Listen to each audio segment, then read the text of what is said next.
Hello guys, welcome back to my channel PK Chilki vlogs. তো চলে এসেছি আরেকটা ভিডিও নিয়ে তোমাদের সাথে শেয়ার করতে। আজকে আমার মা বানাবে এগ ফ্রাইড রাইস। তো তার জন্য সমস্ত সবজি কেটে নিয়েছে আর একে একে সব সবজি ভেজে নেবে। তো প্রথমে কড়াইতে দিয়ে দিল এখন গাজরগুলো একটু ভালো করে ভেজে নিচ্ছে।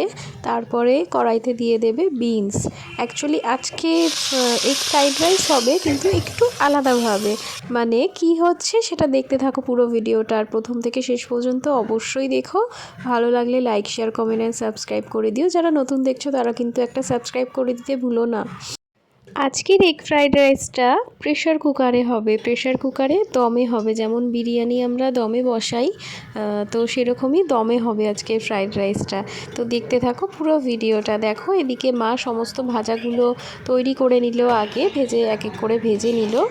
আর এখন কড়াইতে ডিম দিয়ে, যেহেতু এটা এগ ফ্রাইড রাইস, ডিম দিয়ে দিল।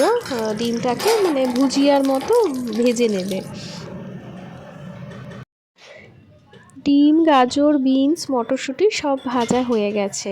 আর এদিকে মা ভাতটা বসিয়েছিল, সেটাও প্রায় 80% হয়ে গেছে। 80%ই নামাতে হবে, কেননা যখন দমে থাকবে তখন পুরোটা কুকড হয়ে যাবে।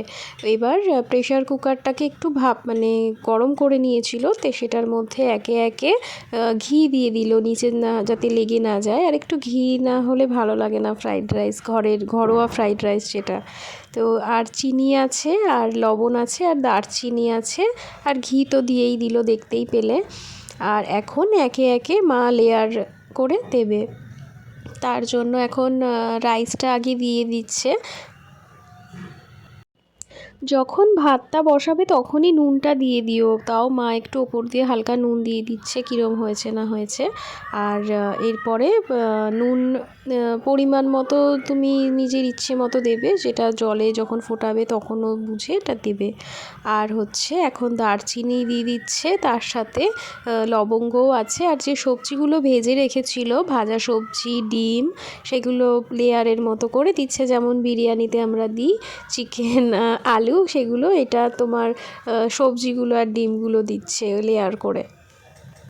এরপর বাকি রাইসগুলো দিয়ে দেবে এটার উপরে, মানে সবজি আর ডিমের লেয়ারটার উপরে বাকি রাইসগুলো দিয়ে দেবে। এরপর বাকি যে চিনিটা আছে, আমার অ্যাকচুয়ালি ফ্রাইড রাইস একটু মিষ্টি মিষ্টি না হলে ভালো লাগে না, তো এটা আমার স্পেশালি। আর তোমরা যারা চিনি খাও না ফ্রাইড রাইসেতে, তারা এটা স্কিপ করতে পারো।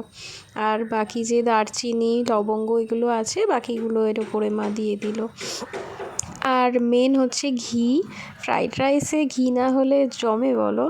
তো ফ্রাইড রাইস হবে আর ঘি হবে না, তো ঘি তো মাস্ট। ঘি ওপর দিয়ে আরেকটু দিয়ে দিল। আর এবার বাকি যে সবজিগুলো আছে রাখা, সবজি বলতে যে ভাজা সবজিগুলো, ডিম ফিমগুলো, এগুলো সব বাকিগুলো ওপর দিয়ে দিয়ে এবার ওপরেতে মেন হচ্ছে লঙ্কা, কেননা এটাতে তোমরা দেখতেই পাচ্ছ ঝাল কিছু পড়েনি, তাই জন্য গোটা কাঁচা লঙ্কা কটা দিয়ে দিচ্ছ। যারা কাঁচা লঙ্কা খেতে ভালোবাসো তারা দিয়ে দিতে পারো অবশ্যই। আমার চিনির সাথে, মিষ্টির সাথে একটু ঝালও লাগে, ঝাল ছাড়া আমি খেতে পারি না একদমই, কাঁচা লঙ্কা বিশেষ করে।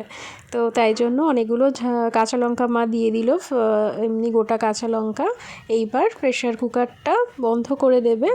আর মানে তাওয়া বসিয়ে দিচ্ছে, যেরকম মানে দমে হওয়ার জন্য। ডাইরেক্ট যদি দিতে চাও তাহলে নিচটা পোড়া লেগে যেতে পারে, তাই জন্য তাওয়ায় বসিয়ে তোমরা এই প্রেশার কুকারটা উপরে বসাবে, 10 মিনিট মতো রাখবে, দেন কমপ্লিট।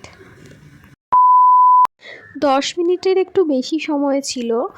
আর মানে নামিয়ে বন্ধ করেছিলাম, তারপরে রাখার পরে নামানো হয়েছে। কিন্তু এটার যে স্মেলটা আসছে এত সুন্দর, না উপভোগ করলে তোমরা বুঝতে পারবে না। তো আমার তো মানে স্মেলেতেই খিদে পেয়ে যাচ্ছে, এরকম একটা ব্যাপার।